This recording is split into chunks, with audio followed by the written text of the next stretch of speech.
This is our budget deliberations. It's July 25th, 2024. The time is 1 p.m. And in attendance are Commissioners Matari, Brooks, and Duncan. Are there any changes to the agenda? Okay, hearing none. Public comments?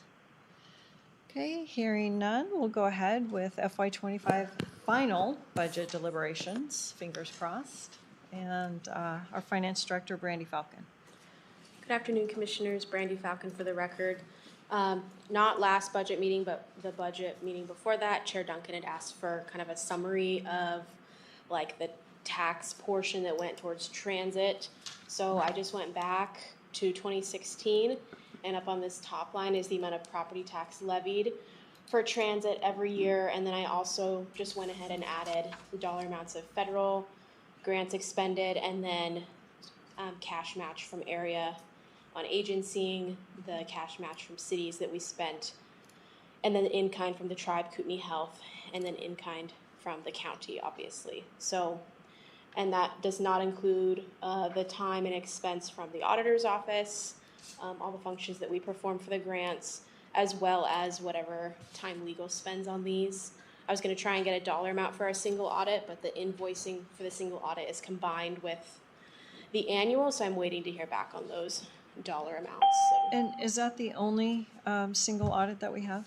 No, I specifically asked Ide Bailey for only the transit single audit cost because they charge per federal program. We usually have 2 or 3 federal programs audited every year, and they rotate. So it's usually airport and transit, and then we also have ARPA right now. Okay, great, thank you. So starting off with this, right now we are minimally funding any tax dollars for transit for FY25. I think you mentioned it was 64,000? Yeah. Okay, and so the only other thing that they may need for grant match would be the cash contribution, since they're not going to have the salaries anymore to go towards the in-kind match. So Chad's going to send a memo to the commissioners, but at this point, I think it's about 200,000 potential. I'm hoping that it won't be that much, but that would be able to come from the grant match line item in our fund balance. So I think we've got 500,000 on that line item. We do, in assigned fund balance. So if the board were to vote to assign a portion of that for transit grant match, it would just be like a change in assignment, and it would not get put into transit's budget until the board committed those funds through a formal grant agreement with a specific cash match amount. And at that time, that's when fund balance gets appropriated and budgeted in their budget. Okay, and same with Parks and Waterways, because I think they would like 200,000 or 300,000 of that. I've heard so, but they haven't even submitted the grant yet. They're in the final stages. Yeah. And that's the thing too, is we'll have that opportunity when the grant application comes before us to understand where the match is coming from. Right. Okay. Okay. So. And then, next I was just going to go to the preliminary summary. Currently, we're at a 2.5% COLA, so that's the first scenario that you have printed out. And then obviously all of the tax scenarios are in the different columns. Last time there was a tentative agreement at 3%, but obviously we have one more meeting today, to give me direction. So at this point, I'm just looking for board direction specifically. Are we staying at the 2.5% COLA? What tax increase do you want me to prepare to publish? And then if there was any other open items or things the board wanted to talk about or cut. I did want to ask for clarification on the COLA. Is your intention to give the elected officials the COLA as well, or not? Not for me, but. I was not ever thinking of giving us a COLA until we revisit the elected official salaries, which last year we talked would be, no less than 2, but usually every 3 years. Okay. I want to have a wide-ranging discussion on COLA. Okay. They're all happy at this point. Okay. So for now, sounds like 2 out of 3 commissioners saying no to the COLA for electeds. So now I know, and I'll know how to incorporate that going forward. So anyways, thoughts? direction? Well, I'm still at 1.5%, but I'm not sure if Commissioner Matari had some other items he wanted to discuss, 1.5% on, the tax increase.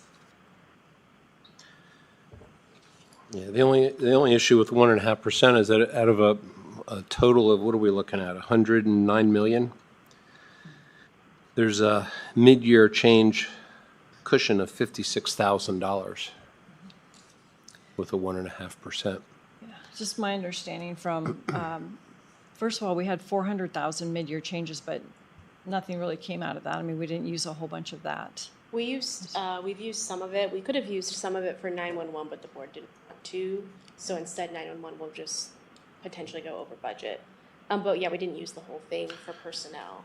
Yeah, well, So just stating that and the fact that, you know, we addressed wages and with the COLA and the steps, that I'm not sure that we'll have much mid-year stuff at this point. well, the reason why we've been successful with mid-year is because of salary savings.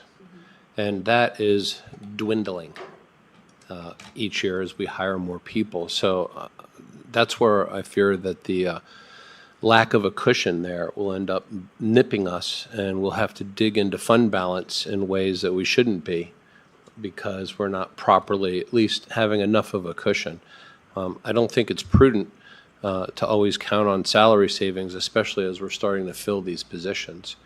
And, We you could know, always say no to mid-year requests. well, I agree, and my intention is to say no to a lot more mid-year requests. Because you should be putting these things into your budget. The question is, what do we have that we cannot anticipate? How has it been historically with mid-years? How much of the 400,000 did we use last year or for this year? I think less than 100,000 so far. Yeah. But that you definitely increased the FY25 budget by far more than 400,000. I think it was like 2 million. Yeah. Just through your mid-year stuff that you approved. I mean, you know, my two contemporaries have been here longer, so, you know, my question would be, what kinds of unforeseen things could happen that we should be at least thinking about with respect to a cushion? I think with public defense leaving, we have contingency. We'll have $500,000 in contingency, which we really hadn't used much of. And to me, that's enough of a cushion to carry forward, you know, to have for mid-year unforeseen crises that come up.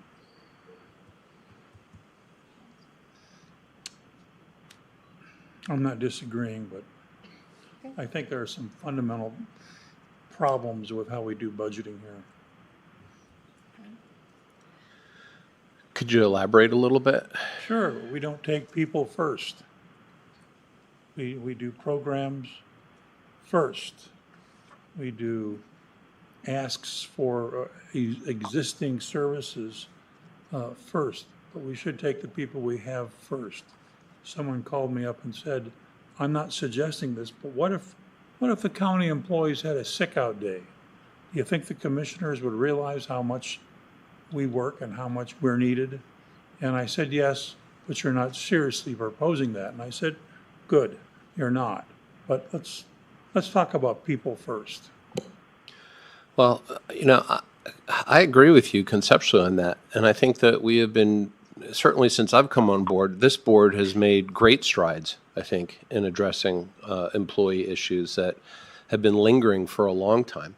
And yes, there have been some changes made that with pay increases and so forth, but quite frankly, they weren't enough.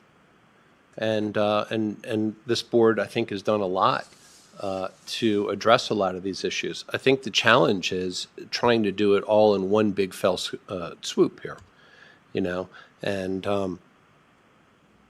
I don't see it. It took years to get to this position, and it's going to take years to get out. And I think to try to fix it all, you know, at once is a bit too much.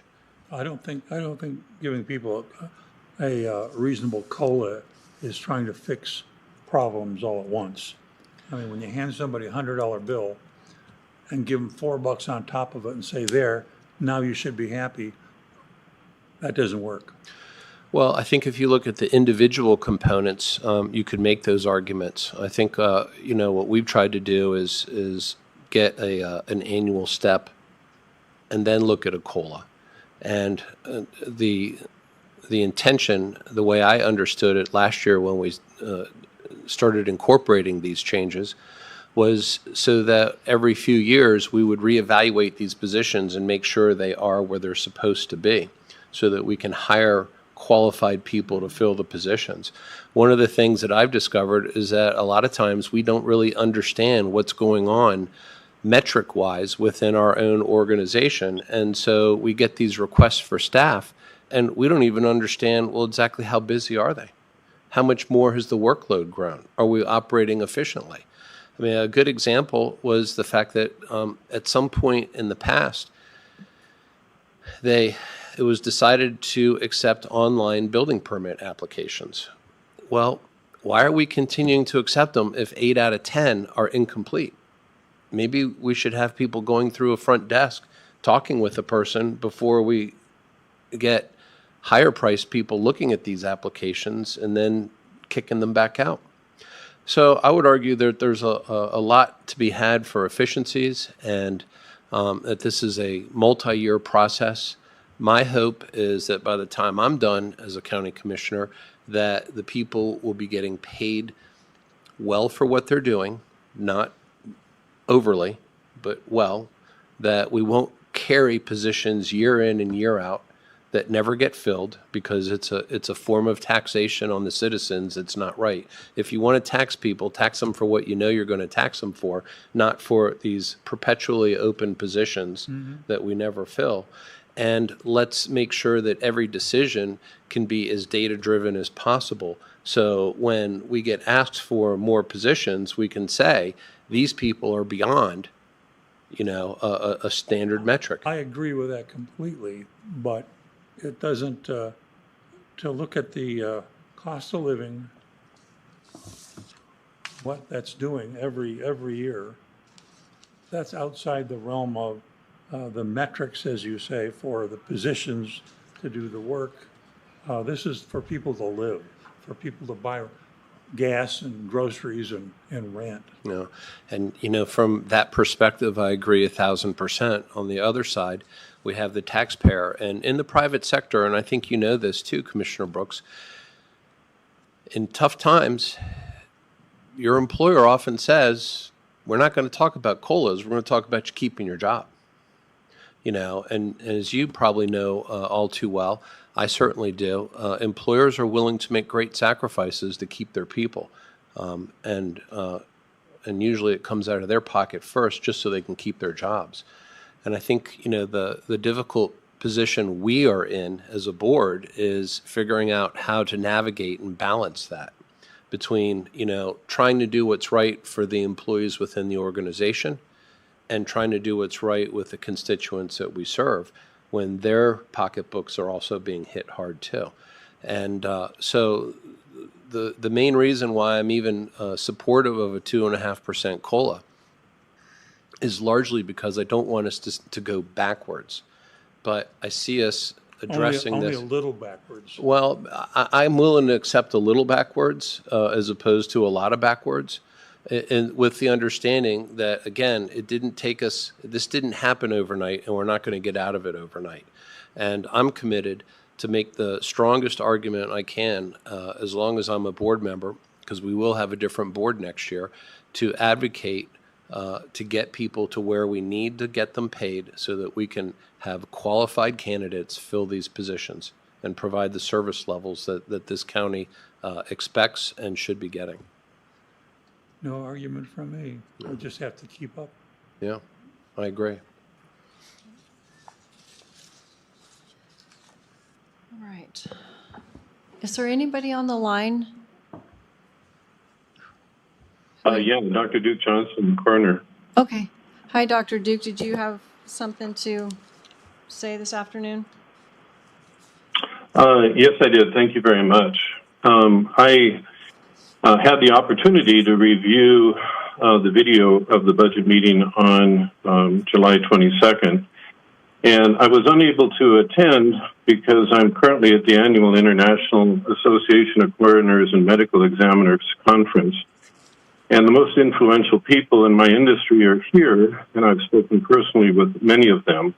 The reason that that's important is because I will more adequately be able to address as a rebuttal as to why I disagree with the my project being removed from the budget on Monday like it was. Point number one, I have 7 points to cover. The first, point number one, is that the main reason Bruce gave for taking the autopsy lab out of the budget was because it would disqualify our group or qualify us from receiving grants. Actually, the opposite is true. I have said for months that there is a really small chance that the Department of Justice grant for Coverdale would cover new construction. There was a speaker at this conference representing the Department of Justice and their grants who put on her slide that there is a limit to new construction. And I have taken pictures of her slides to verify this point.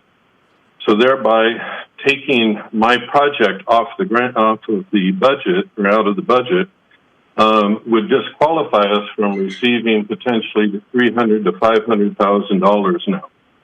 And I have said that that was likely, but now I have proof, and that in and of itself would be a reason to add it back into the budget. Now, if it's added back into the budget, I will be able to apply for the grant as a extension and use it for funding the next step into the budget, or next step into our phases of expansion.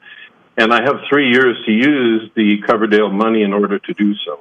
So in other words, by putting my project back into the budget, it's the only way that basically we can receive money.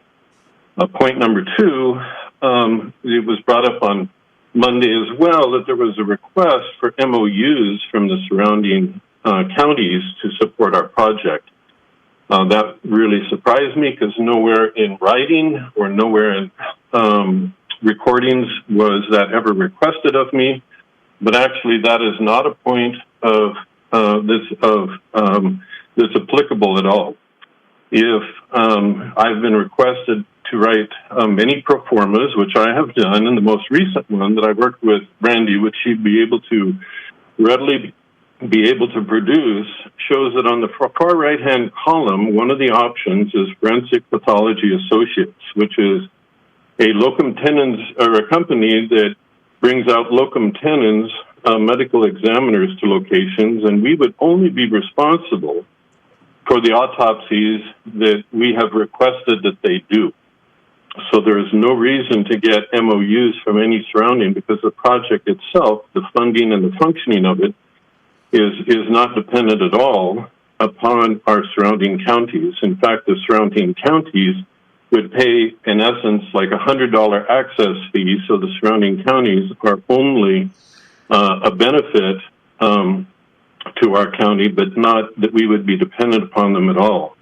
I have spoken with Brett, who is Ada County's chief deputy coroner, and he currently uses Forensic Pathology Associates in Ada. He said that though they have $350,000 to fund a medical examiner, the position is still open because there are so few medical examiners around the country that they have to use Forensic Pathology Associates. And he says, I am a strong endorser of them. And he said, Duke, I would highly suggest that you send them. I spoke with the head of and founder, the president and founder of Forensic Pathology Associates, and he said that he would be happy to supply us. He has 13 part-time locum tenens medical examiners, and he said that he would be happy to talk with us and provide it to our area. Point number three that was raised was that there is going to be overhead in adding people. Again, this is inaccurate. If you look at the pro forma under Forensic Pathology Associates, the only possible employee that we would need is a part-time employee to be a medical examiner assistant. And it's only while they're there. Well, we are now hiring a new death investigator who starts in August, who, during our interview process, she has a year of experience of being a medical examiner autopsy assistant. And so we asked her during the interview if she would be willing during those days to be able to be someone who would assist in the autopsies, and she said she'd be happy to. She loves to do that, but she wants to mainly switch more to death investigations. So that's already in our budget, and there is no additional overhead. There's no unknowns, and so that point is not valid. Another point that was raised during the last meeting was that we can't afford it. Well, that is not true as well. I was already in the budget and was paid for by interest income. It was simply removed from that position, and all that would need to be done is to add it back into that position. Point number 5, it's been raised multiple times, and even during this discussion, the taxpayers support the project, and during this time period, if there was any additional funds. Well, I don't know if many of you know, but besides being coroner, I have a private family practice in Hayden called Heart of Hope Health, and I have 3,000 patients, and many of those patients are very involved politically, and they are taxpayers, and they very commonly ask me about the coroner office and what's going on. I have personally spoken with hundreds of my patients because they are very actively involved, literally hundreds of patients concerning the office and this project, and I have received no negative from hundreds of people. Everyone is very supportive of this. I know I'm on the right side of the taxpayer. I know I'm on the right side of those people who are actively involved politically. Point number 6 is that it was also said during the meeting that the real problems are at the sheriff's office. And I would respectfully disagree. Yes, there are real problems there, but I think the greater problems are with my office. And a point being, and I know that Prosecutor Mortensen supports me on this point, that justice for murder victims is a three-legged stool: law enforcement, prosecution, and evidence that comes from the coroner's office. If the first two are provided with unlimited amounts of money, convictions will not occur without evidence from autopsies that come from my office. In fact, the most recent profile case is a perfect example of that, where an ex-cop was convicted of murder.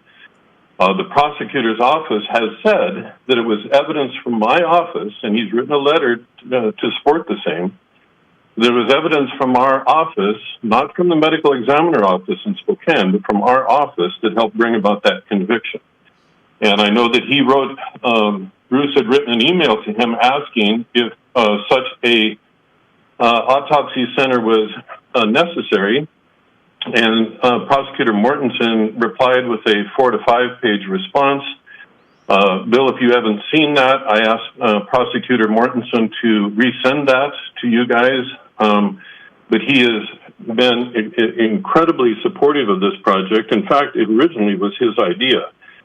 When I came into office, I had no intention of having an autopsy office. But when we were cut back 20% by Spokane last year, that definitely, nationally, 30% of coroner cases go to autopsy. We have such a strongly experienced group. We only send 12%, which already saves Kootenai County thousands and thousands of dollars. And now that Spokane has cut us back and limited us, they have now restricted us back to 9%, which is unheard of in the industry and definitely limiting to prosecution's ability. And my last point is that my staff, now historically, the commissioners of Kootenai County have not given my office any substantial money. We are 0.5% of the budget and have basically been so forever. This is a one-time request in order to meet a strong and important need for both the prosecutor's office and for the safety of individuals of Kootenai County. And when I would say that my staff have among the toughest jobs in Kootenai County. If anyone doubts that, I would invite them to go out with my staff to at 3 in the morning on holidays for several visits to investigate with them decompensated bodies with maggots and high smell, and see how much dealing with families that are dealing in the most important time of their life, the most traumatic time in their life, on a regular basis. These people are very special, and it's my job to protect them. And when they found out on Monday that our project was defunded, it demoralized everyone in my staff. And that angered me tremendously, because these people are special people, and I would strongly request that that be added back into the budget again. Questions for Dr. Duke? Bill? Dr. Duke, you had mentioned that there was no additional overhead. Does that mean of the multiple options that were presented to the board, you're recommending that we use this third-party service? That only... Yeah. Okay. Because you see, this is where it's a little bit challenging. Now, I just want to make it very clear that when I requested that we pull this out of the budget, I also requested we pull the revenue off the budget too. That this was not eliminating the autopsy lab. In fact, I've said all along that I see the need for it, but, you know, from the staff here in the county, they've made it very clear that if you incorporate this in the budget, you disqualify yourself from some grants. So now you're bringing well, I mean, that's that's what they said. Well, let me clarify that point, Bruce, and this has been brought up multiple times. If you have money in a budget and you apply for a grant, the term escapes me right now, supplanting or something. I'm sorry, I forget the term. Supplanting, right?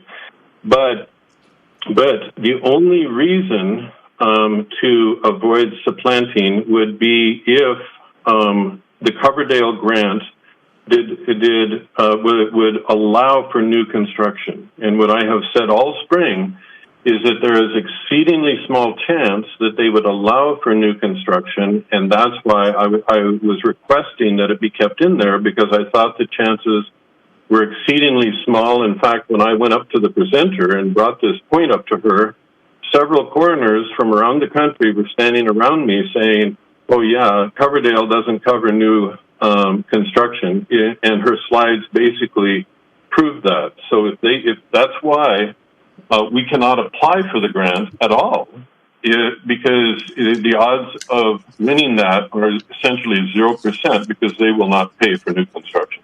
And I said that the chances were small all spring. Well, I understand that the chances are small, but they're not eliminated. And so that was the driving.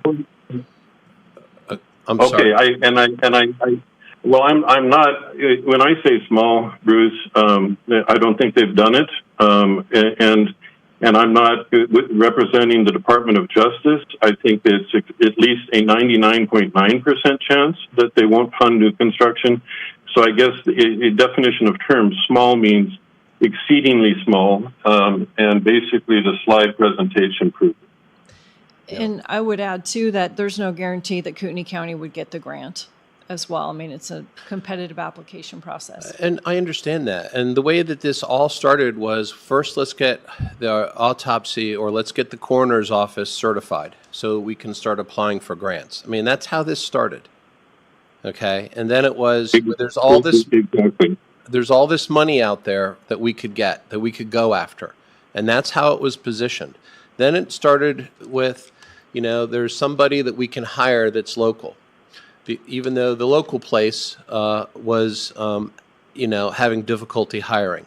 Then it went to a person would fly in from another state and perform these autopsies for us. Now I'm hearing we're going to go with a third party. You know, it just moves enough that I don't ever have a sense that we have a solid footing on this decision. I've never been against it. What I've been against is making the decision without all the good information so we know exactly what we're doing. It's a constant shifting. And that's the only reason why. And I made it very clear that, you know, if we pull this out of the budget, we're going to pull the top line revenue out commensurate with it, so that we know it. You know, if the interest income comes in as expected, we can say yes to this at any time. You know, and I appreciate that, Bruce. But see, what is very important is that just as this business meeting has progressed, there have been fluctuations in the budget repeatedly. Same with me in creating a new project. There's going to be fluctuations in options available. And though I had people in the spring say that they would come and be part-time as far as autopsy was concerned, it was the continued investigation that brought up forensic pathology associates and the experience of me talking with coroners in other states, which made that an option, which is what was presented months ago. So it has been an option for several months, and it hasn't fluctuated dramatically from that. I said there were two pathways we could go. We would find out which one. And now, since Ada, I found out this week that even Ada is having trouble staffing. That pretty much added a new piece of information I didn't know, and I think that's pretty solidified.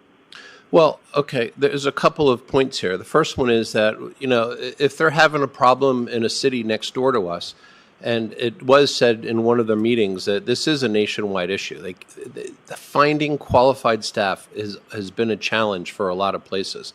The other point with the MOUs is one day I asked that question, and Commissioner Duncan point blank said you were working on it. Okay, so, you know, to hear that it never reached me, Bruce. Well, okay, but I can't imagine Commissioner Duncan making such a statement without having a conversation with you about it. Well, I can clarify that. I can clarify that. So I think I was conflating the two with the MOUs with the morgue trailer. And I knew you were having conversations with the other. So I just made that leap with the other people. You know, that can't happen. This is only $1.5 million decision. I mean, it's only. I mean, why does it always come up after the fact? You know, I mean, either Bruce, there are going to be miscommunications, Bruce, and this was a miscommunication. Well, okay, fine. So it never reached me, and you know, so this is a project. Again, getting back to it, this is a project that will never happen, which will put prosecution into the position of uncertainty, not knowing if we're going to be able to have the autopsies that they need for prosecution, which undermines law enforcement, undermines everyone. And that's why, and my office has never been funded on anything substantial ever. And I think that it's important to see that prosecution of murder cases is a three-legged stool. And if we fund everybody but my office, we are putting the people in Kootenai County at risk. Do you believe that I do not support this and that I will not support it, Dr. Duke? You know, I'll tell you, Bruce, you're you're making it very difficult for me to believe. The way you could support that is to just put it back into the budget, and then the question would be ended. Well, I think it would be a lot easier for me to say yes to these things. And frankly, when I told you I support it, I meant it. But let's be candid here. There's been a lot of shifting as far as how this would be paid, you know, how it started, how these other counties were going to help pay for it. And, you know, we were going to get a different a person from another state. Now, today is the first time I'm hearing you say, I want to go with a third party. And I think it's much easier. I'm sorry, Dr. Duke, let me just finish here. I think it would be a lot easier if you came up with a single plan and said, here's my plan, as opposed to here are your options, and it's going to shift. And we don't know what it is that we're basically saying yes to. But with all that said, the intention was that, we don't want to disqualify ourselves from a grant, no matter how small of a chance there is of us getting it, one.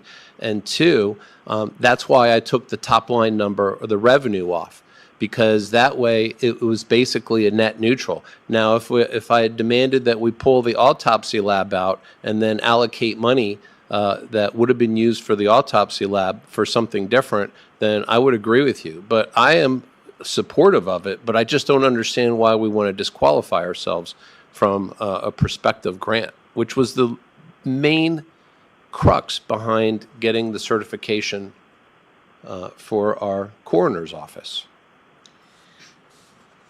Right. And my response to that would be, with the presentation that Brandy has, I presented two options. That the two options have been on the table for months, and one of those options was a potential income generator, and that would meet our basic needs.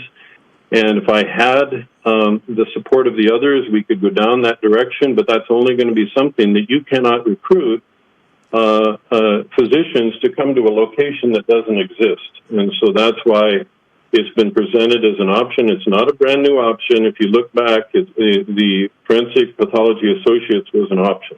Well, and so I've had two options for several months. Have you sat down and talked with the other coroners in the local counties and said, hey, look, would you guys be interested if we go ahead forward with an autopsy lab of sending us and giving at least some sort of, have you sat down with all the different coroners and asked that question?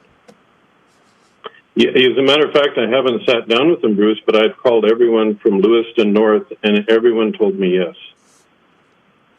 In fact, there are some of those coroners that are at this conference who have said they can hardly wait for us to have it. Okay, and then I just have a couple other quick questions. The first one is, I understand that Bonner County is building an autopsy suite. Are you aware of that, or is that true?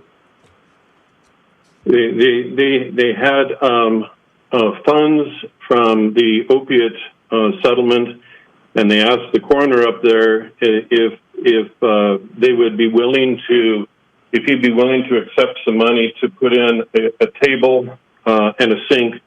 And he said, sure, of course. But I called him and asked him if he's expecting to be operable with one table, and he said no.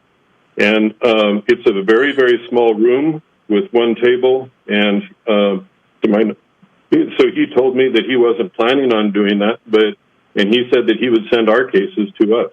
He was just going to receive the money if they were going to give it to him, and so he has, but it's not designed at all in any way to expand beyond that one table. He showed me the architectural plans.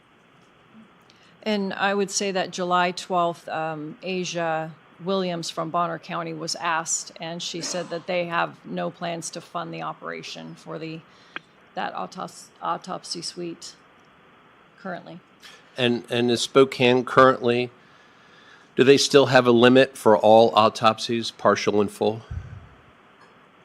They have a limit on many of the counties in eastern Washington. They have totally eliminated them. I've spoken with a coroner who's near the Tri-Cities, and he said without warning, they were eliminated. He said, you're lucky that they gave you a warning and only cut you back.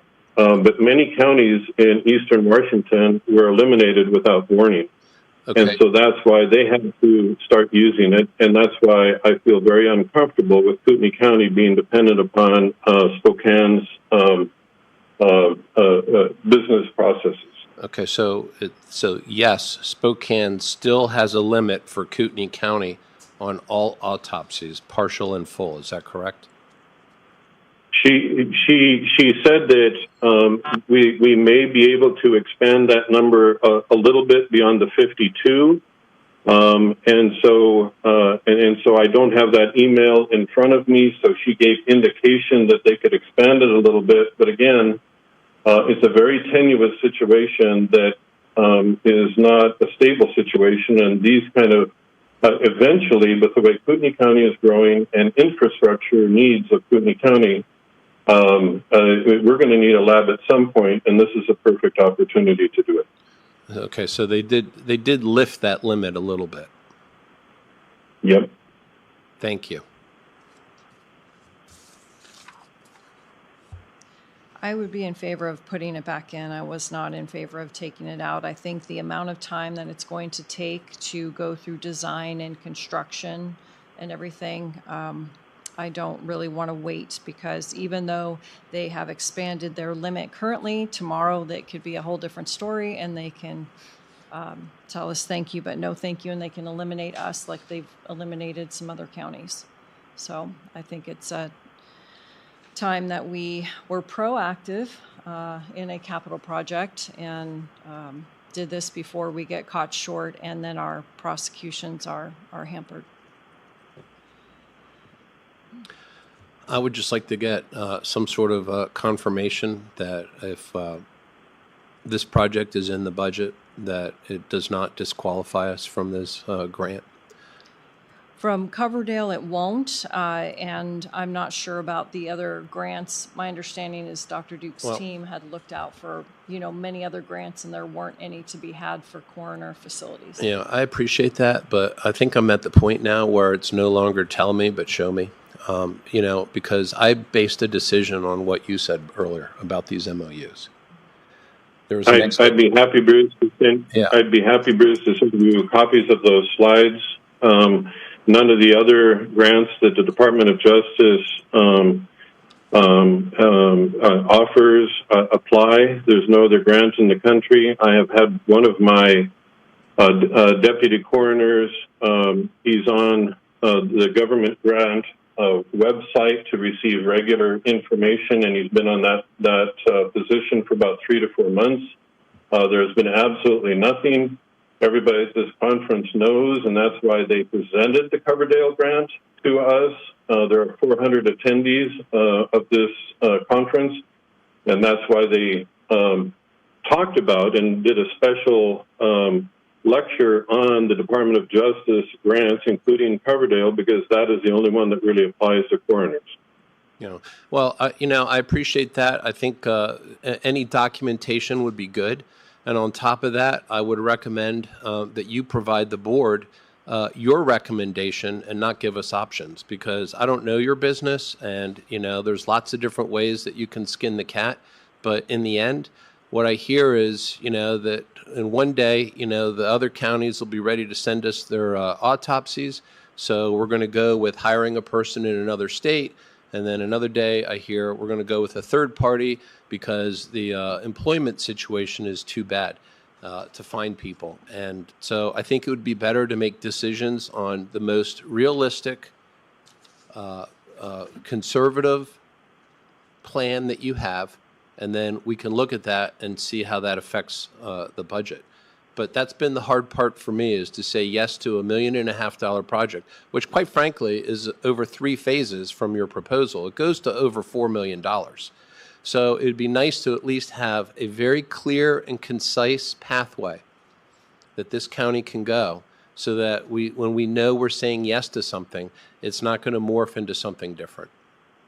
Not unless there's significant information. My clear and concise pathway would be to do phase 1 with utilizing forensic pathology associates, which have no additional employee needs and no additional overhead. And I can send out pictures that I took to the slides to verify what I've said here. I would just be happy with a final proposal of your numbers, how it works, and so forth. And I'm open to taking a look at it, and with any other documentation. And I certainly would consider, getting it back on the budget. But I would definitely want to have a very clear and concise pathway. It's not that I'm against this. It's just that I don't feel like that we've been given a very solid pathway to say yes to this. And there is always the option with this grant. I'll need Brandy to help me with that. And Brandy, if you could communicate with me so that we can provide that to Bruce, I'd appreciate it. I'm just going to let you put it together, Dr. Duke, and I'll just review it. I don't really know. I've done that with DMV. I don't really know other departments' operations. So you do it, and I'll kind of review it from a math perspective. and we'll go from there. Yeah, I'm currently out of state and I don't have my computer with me. I can't do it immediately. So when would you like that, Bruce? Well, it has to be done before we have our final budget. So when would that be? What's our deadline for that? I'm presenting the budget for approval for publication, the tentative budget approval on August 1st. Is there someone in your office that could put this together and email it to a general email account, Dr. Duke? I actually fly home tomorrow, so by August 1st I can do it. Okay. I'll need it preferably the day before August 1st, honestly, because the day of the 1st, it is going to be balanced for presentation. So if I could get it by next Wednesday, the 31st at the latest, very latest. Alrighty, I can do that.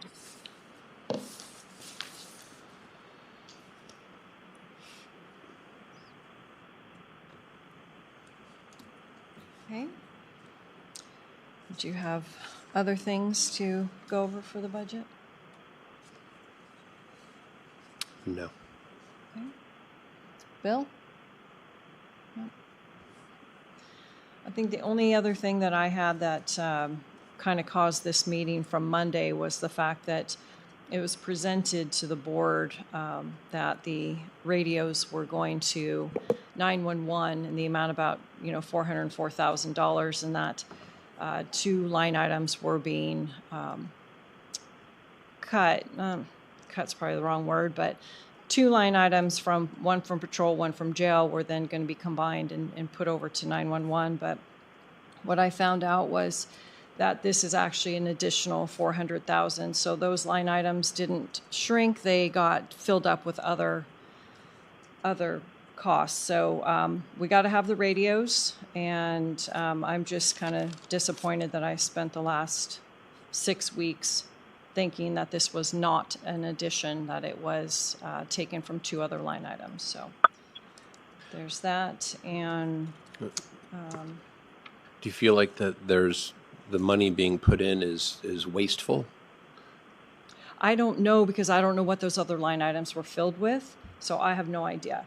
But I know that we've got to have the radios, and there's a great radio layout plan. So next year, instead of having 56, we'll likely have closer to 25 to 30 instead of 56. So this is on schedule, it's on plan. We'll keep going with that, but at this point, I'm fine with the 1.5% tax increase, the 2.5% COLA, and that's what I would be willing to send to Brandy to present a balanced budget next week. I will say, in terms of publishing the property tax amount, for the last 2 years, I've received multiple rolls from the assessor's office. So even after we publish, I've just gotten new values, and so I've already received one new version of new construction in between the last meeting and today. So if we publish at 1.5%, there is the chance that I could get another corrected roll, but we can't increase our tax, so we'll end up taking less than 1.5%. So publishing higher does give you a little bit more flexibility, or if the board before adoption wants to do a higher COLA, but that's up to the board. Leslie, since you just kind of distilled it out what you're willing to do at this point, I would say for me, I'm in favor of 3% tax increase because of how fast we're growing and what's happening, and a 3.5%, which is minimum for me, COLA, because of what our economy is doing to our employees. So if we did the 3.5% COLA at a 3% tax increase, that would leave us $288,000 as a cushion.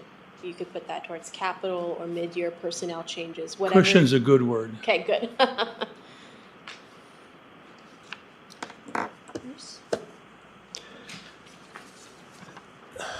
When do we have to make our final decision on the tax rate? I'll just need, by August 1st, you'll tell me just what rate do you want me to publish with, And then at our public hearing on August 28th, that's when you make the final decision. Well, it'd be really helpful if the two lined up, but the 28th is like your last chance to change your tax percentage. 28th of August. That's the night of our public hearing. Yeah. I think as long as we can always come down, we should stick with the higher number for right now. I've said before, I don't want to go with a 3%. But if the rules are going to change or things like that, the possibility exists. Let's just give ourselves some flexibility. I think we all know where everyone kind of stands. I think it's just a matter of us agreeing in the end where it needs to be. I don't want it to be $1 more. The problem with the fact that we don't have any real planning for this cushion, if you will, no matter how big or small it is that we don't know where it's going, so we can't tell people that this is what we're taxing you for. So with that said, if we're not going to have it in the plan, then I don't see why we should be taxing people for it.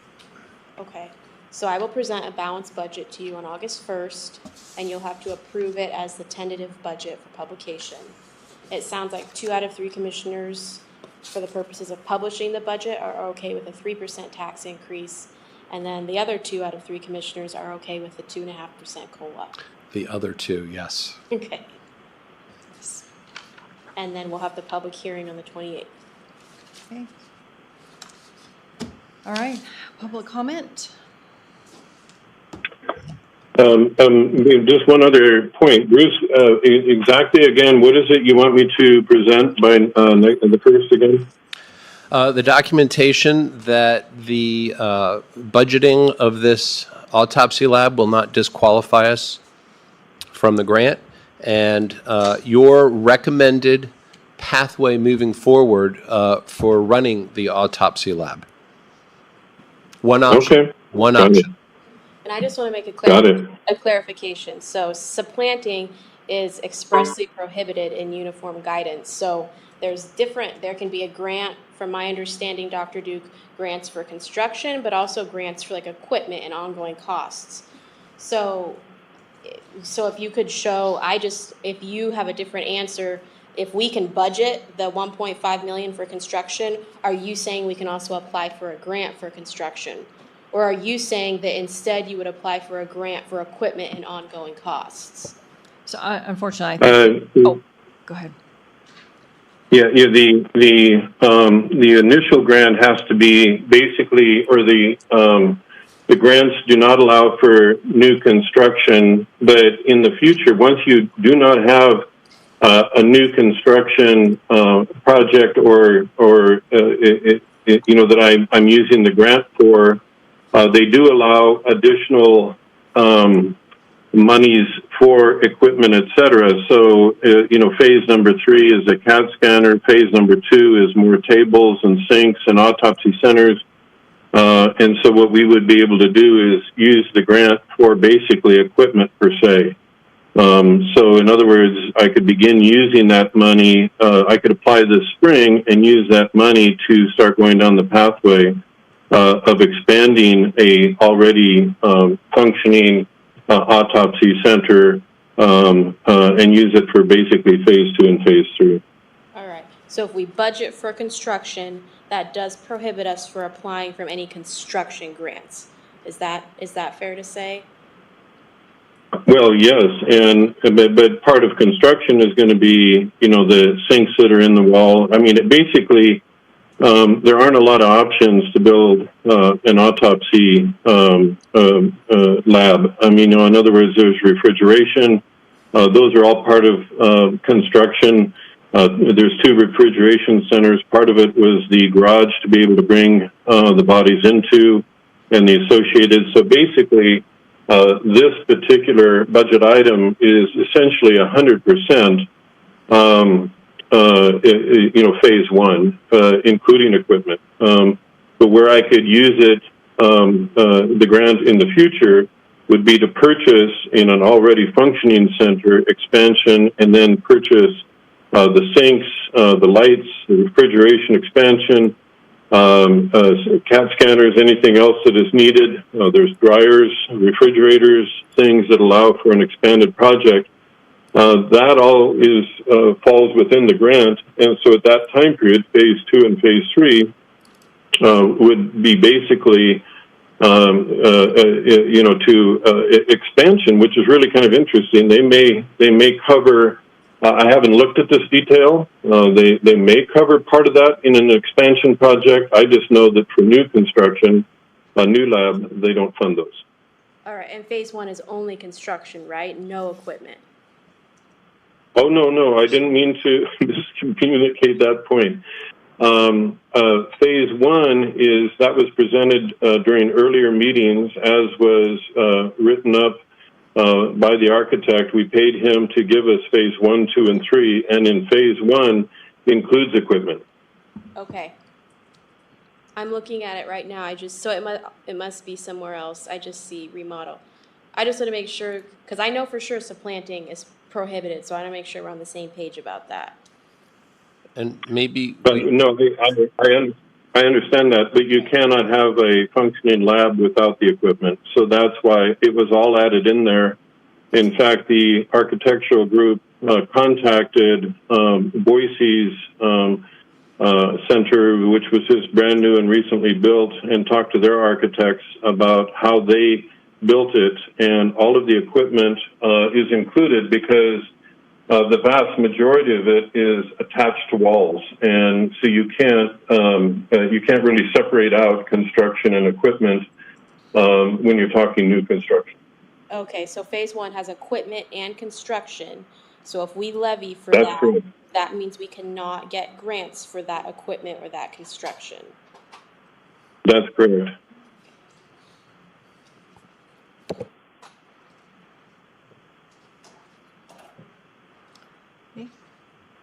Ron?